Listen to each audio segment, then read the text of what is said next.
This is not going to be part of the Duramax series. This is just going to be an update on it because it's been like a month since I posted anything and I really haven't gotten a whole lot done. So basically, I'm starting to kind of change my strategy from let's do this once and do everything and get everything done, and the list is a mile long, to let's get this thing so that it runs and drives so I can at least drive it around a little bit and kind of do the bare minimum so that it's roadworthy and I can start fixing whatever problems are inevitably going to crop up with it. And then next winter or this coming winter, that's when I can go back through it and I'll know at least it runs and drives and I can be more picky about stuff. So I have changed my list to what is essential and what is non-essential in order to make this thing get on the road. So as you can see, we've got fuel system, brakes, batteries, drive shaft, basic stuff. Over here, parking brake, inner fenders, big brake kit, subwoofer, stuff that you don't really need. So I hung the fender on this side, and there's no, as you can see, there's no inner fenders right now. So I hung the fender on this side just to kind of get an idea of exactly how much room there's going to be. So I'm going to have to plumb the brakes, obviously. We're probably going to wind up, now that there's no ABS module, we'll probably use this bracket for the computer. We're going to have to drop the trans to bleed the clutch, which is going to suck, but it is what it is. I've got to install the charge pipes. I've got to plumb a power steering cooler up in the front. Also budget room for the AC condenser, because this is finally gonna, after 10 years of owning this thing, I'm gonna make the fucking air conditioning work in it, which is probably gonna mean I gotta take the dash out of it this winter, but so be it. So we're kind of just changing strategy because as of recording this, it's late June and this thing has been off the road for almost 7 months, which is the longest it's ever been off the road in the time I've owned it. And really, I'd like to be out enjoying this thing.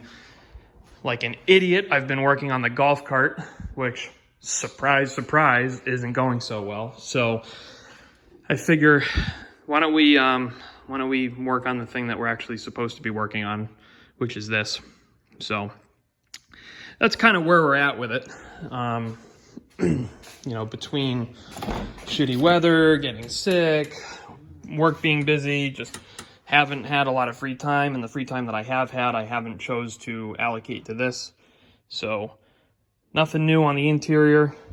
The first time I drive this thing, it'll probably look just like this, except with a seat here. So, but one thing I did do is I finally installed a grommet or a pass-through or bulkhead type, whatever you want to call it, so that there's not just wires sitting on a metal firewall. So, I mean, honestly, like when I look at this thing, I'm pretty proud of where it is, especially for the scale of this type of project and for, you know, these type of swaps have become more popular recently, but, you know, as somebody who's not a mechanic by trade, nor claims to be one, I'm pretty pleased with how this thing is coming along. But that's not good enough because it needs to be, you know, you can't just look at the thing and expect it to be done. So all these events are coming up, you know, Bloomsburg is coming up, and normally I'd go to the Cape in August, and all these things are cropping up where they're like, oh, you missed this deadline. Oh, and this one too. And that just sucks. So got to do something with this thing.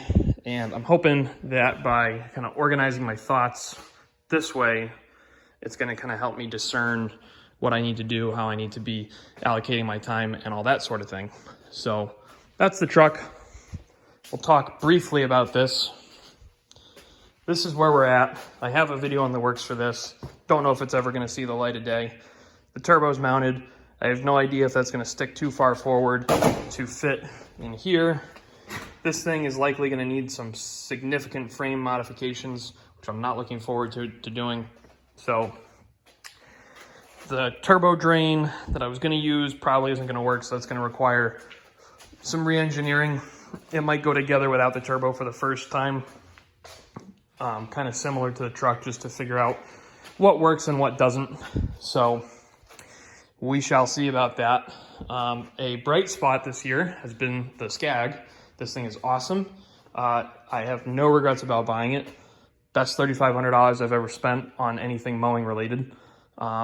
Starts right up, cuts awesome, goes anywhere you want it to, sounds great. So A+ for the Skag. So that's where we're at. That's the state of things. Somebody left a comment on a previous video not too long ago about wanting tractor videos. In all reality, unless I take a video at like a show or something like that, you probably won't see any of my tractors on here until the winter at the soonest, because frankly, between these two piles of junk, I just have more stuff to work on than I have time to work on it, and the tractors are completely not a priority right now, nor have they been for some time. I don't know if that interest is going to naturally rekindle, or if that's something where once this is done and then I go to shows with it, it's gonna make me want to build tractors again, or what. So I don't know about that, but I'm sure they'll be back here sooner or later. So that's the update for the 12 people that watch these. Thank you for continuing to watch. And I'm sorry that the upload schedule has been intermittent at best lately, but as many of you know, that's kind of how life goes. So that's where we're at. Obviously, if there's things that people have questions about, feel free to drop a comment. Otherwise, I'm pretty active on some of the Duramax swap Facebook pages, but that's the state of the Duramax.